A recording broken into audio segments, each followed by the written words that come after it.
개념을 조각조각 다 외웠을 때 시험을 잘 볼 수 있을까요? 총 7점 만점 중에 잘 해야 5점밖에 못 나와요. 다시 말해서 이 IB 생물 과목이 암기로 승부를 볼 수 있는 과목이 아니라는 거죠. 자, 그렇다면 안녕하세요, 여러분. 다니쌤입니다. 오늘 영상에서는 IB 생물 학습 팁에 대한 이야기를 좀 해보려고 해요. Year 1, Year 2 학생들 모두에게 너무 유용한 정보들 꽉꽉 눌러 담았으니까 꼭 한번 시청해주시면 감사하겠습니다. 네, 먼저 IB 생물이 어렵다라고 느껴지는 이유에 대한 이야기를 좀 해볼게요.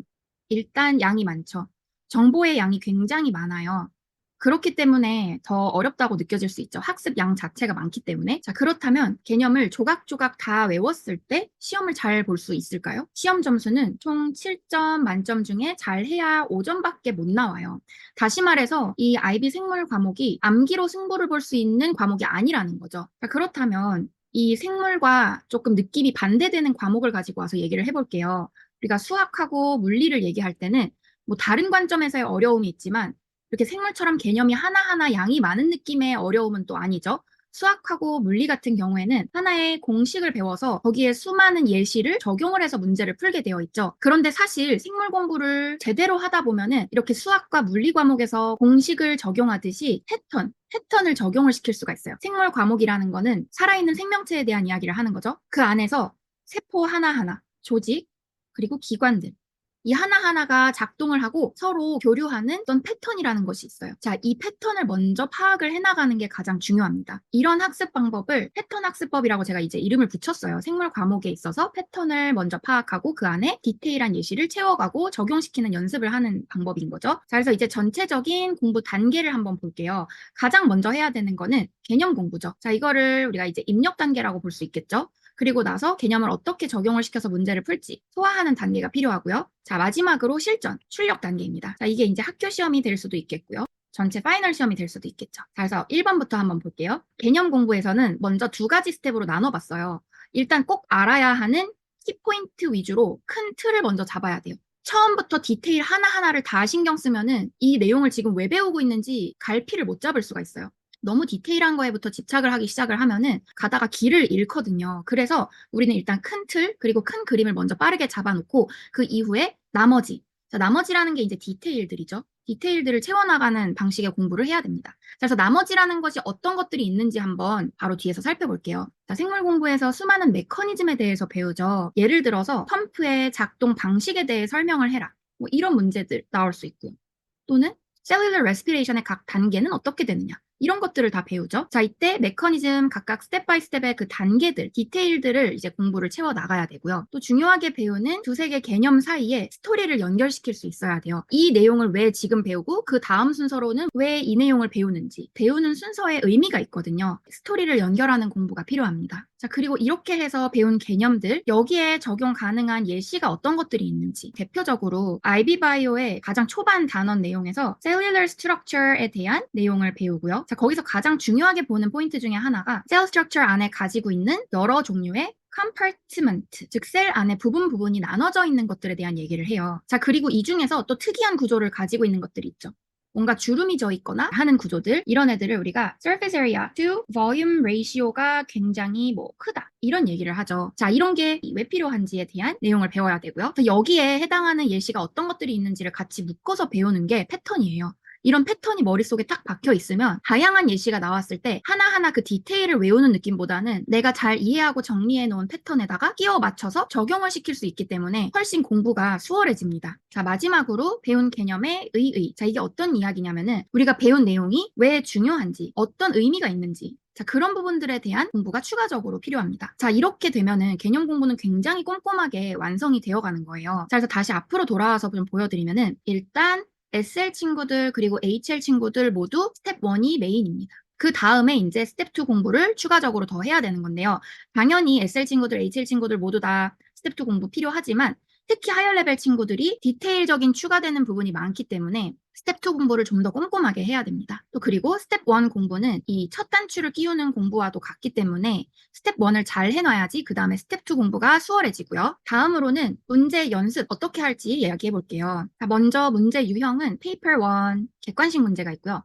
Paper 2 서술형 문제들이 있죠. 자, 일단 Paper 1, Paper 2 모두 당연히 중요하지만 대부분의 학생들이 더 어려워하는 부분이 서술형, Paper 2 유형이죠. 서술형 문제 유형을 충분히 공부를 해야지 배운 개념을 완전히 자기 것으로 만드는 데 큰 도움이 됩니다. 아래에서 공부 방법을 마저 볼게요. 이제 가장 먼저 문제 파악이 중요하죠. 문제에서 물어보는 걸 정확히 알기 위해서는 일단 우리가 커맨드 term이라는 거에 대한 이해가 잘 되어 있어야 돼요. 문제 해석에서부터 포인트를 잘못 짚는 친구들이 굉장히 많습니다. 자, 커맨드 term이 보통 어떤 것들을 뜻하냐면은 문제에서 무언가를 identify 해봐라, 뭐 explain 해봐라, 뭐 describe 해봐라, 이런 것들이 커맨드 term이에요. 자, 또는 뭐 어떤 그래프를 보고 outline 해라, 뭐 outline the trend 아니면은 뭐 deduce 해라, justify 해라, 뭐 describe 해라, 여러 종류의 커맨드 term들이 있는 거죠. 자, 이 단어 각각이 요구하는 것이 뭔지 아는 게 가장 중요합니다. 자, 그리고 그 다음으로는 답을 작성을 해야겠죠. 답안을 작성을 할 때는 정확한 용어로, 적절한 표현으로, 그리고 마지막으로 이 문장을 정돈된 언어로 사용을 해서 가능한 빠짐없이 정보를 순서에 맞게 표현하는 게 가장 중요해요. 예시를 한번 보여드릴게요. 자, 마이토콘드리아의 chemiosmosis라는 메커니즘에 대해서 문제를 풀어볼게요. Explain the chemiosmosis mechanism in mitochondria. 뭐 이런 문제가 나왔다고 해볼게요. 자, 먼저 마이토콘드리아 한번 상상을 해보죠. 마이토콘드리아의 구조는 outer membrane 있고요. inner membrane 이렇게 크리스테라고 주름이 많이 져 있는 구조가 있죠. 자, 그래서 outer membrane 그리고 inner membrane 그리고 membrane과 membrane 사이의 공간인 intermembrane space 이렇게 공간이 나눠져 있죠. 각각의 이름을 정확하게 알고 있어야 돼요. 배우고 나면은. 자, 여기서 중요한 단어들을 한번 전부 하이라이트 쳐볼게요. Protons are pumped across the inner membrane of the mitochondria using energy by electron transport chain. This creates proton gradient across the inner membrane of the mitochondria and allows protons to diffuse back to the matrix through ATP synthase.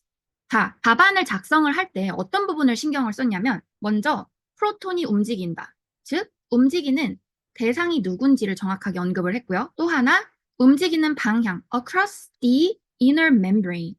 움직이는 방향이 어디에서 어디로, 또 이 반응이 일어나는 위치가 어떻게 되는지. 이런 부분들을 정확하게 서술해주고 있죠.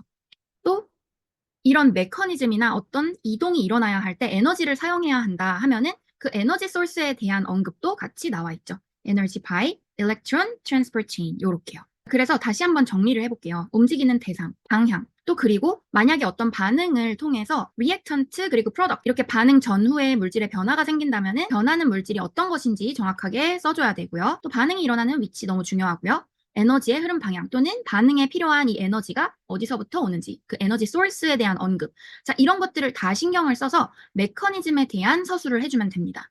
또 추가로 단어 선택을 주의해야 되는 부분들이 더 있어요. 어떤 것들인지 다시 앞으로 돌아가서 한번 볼게요. 우리가 아무래도 지금 생물, 즉 과학 공부를 하는 거다 보니까 문장을 쓸 때 너무 막 멋진 문장을 쓰는 게 중요하지는 않지만 그렇지만 너무 센스 없게 쓰면 또 안 돼요.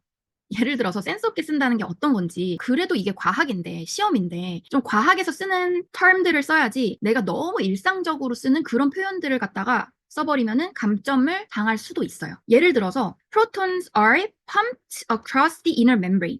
자, pumped across라는 말은 우리가 바이올로지에서 분명하게 배우죠. 에너지를 써서 움직이는 거라는 뜻이 같이 포함되어 있는 단어죠. 자, 근데 이 부분을 내가 편한 단어로 뭐 jumped across, 뭐 swim through 같이 너무 자유분방한 표현을 써버리면은 선생님이 감점을 하실 수 있어요. 그렇기 때문에 우리가 가능한 배운 단어들로 사용을 해서 정확하게 표현하는 연습들을 해줘야 돼요.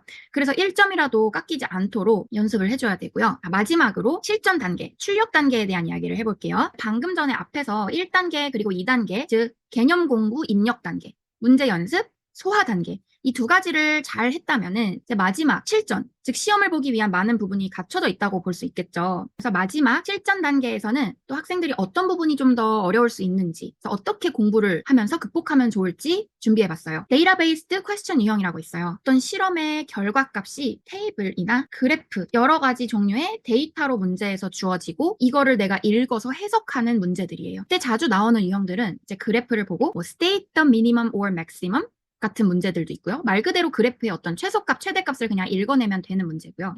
또는 outline or describe the relationships 아니면 뭐 trends, 뭐 effect 뭐 이런 여러 가지 표현들. 즉 그래프를 보고 어떤 independent variable, dependent variable 사이의 관계가 어떻게 되는지 자 이런 것들을 설명해줘라 하는 문제들이 많이 나오죠. 또 마지막으로 compare and contrast 이런 유형도 있고요. 자, 참고로 compare이라는 거는 두 대상의 similarities, 즉 비슷한 점에 대해서 써줘야 되고요. contrast라는 거는 difference, 즉 다른 점에 대해서 써줘야 되는 거예요. 자, 이런 것들을 다 신경을 써서 쓰는 연습이 미리 필요하고요. 또 실전에서 새로운 데이터, 조금 낯선 그래프가 나왔을 때 어떻게 하면은 빠르고 정확하게 해석을 할 수 있는지 그런 부분들을 미리 연습을 해서 어떤 낯선 실험이 나와도 겁먹지 않고 풀 수 있는지 2단계에서 잘 이루어져야 되고 그거를 마지막에 실전 단계에서 적용을 해서 잘 풀어야겠죠. 자, 여기까지 IB 생물 학습 팁을 한번 정리해 보았고요. 조금 더 디테일한 예시를 보고 더 자세히 설명하는 내용은 아래 더보기란에 블로그 포스팅을 참고해 주시면 좋을 것 같아요. Year 1 학생들, Year 2 학생들 또는 아직 학기 시작하기 전인 예비 Year 1 학생들도 어렵게 생각하지 않고 차근차근 잘 준비할 수 있으면 좋겠습니다. 네, 여기까지 봐주셔서 감사합니다. 안녕.